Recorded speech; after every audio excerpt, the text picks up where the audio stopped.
এরকম থাকলে ten inverse একটা সূত্র আছে, আমরা এই সূত্রে ফেলতে হবে। আমরা কি জানি tan inverse 2x by 1 minus x square আমরা সমান কী লিখতে পারি, যে 2 টেন ইনভার্স এক্স। ঠিক আছে, তাহলে আমরা কী করতে হবে 2x বানাতে হবে এটারে। তো আমরা কীভাবে বানাতে পারি, যে tan inverse 2 into 2 root over x. দেখো তো এটার এখন আমরা ধরবো এক্স, আর এটা হলো 2 সূত্রের 2, তাহলে আমরা 1 মাইনাস যেহেতু এটা এক্স ধরছি তাহলে 2 রুট ওভার এক্স তো হোল স্কোয়ার।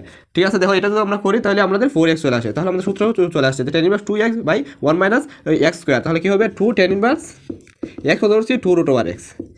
তাহলে এখন আমাদের কী বলছে, যে অন্তরক বের করতে হবে, তাহলে এইটারে আমাদের এর আবার অন্তরীকরণ করতে হবে। তাহলে এটা 2 ধ্রুবক 2 থাকবে সামনে, তো আমরা কি জানি টেন ইনভার্স এক্স সমান হলো 1 plus x square 2 root over x হলো। এখন দেখো কী হয়েছে, যে আমরা x square 2 root over x, তাহলে এটার আবার অন্তরীকরণ করতে হবে। তাহলে 2 ধ্রুবকটা উপরে চলে থাকবে, আর এটা রুট ওভার এক্স আমরা অন্তরীকরণ করলে কী হয় 2 রুট ওভার এক্স, আর এই 2 কাটা চলে যায়। তাই কি আমাদের শুধু 2/1 প্লাস 4x ইন্টু কত রুট ওভার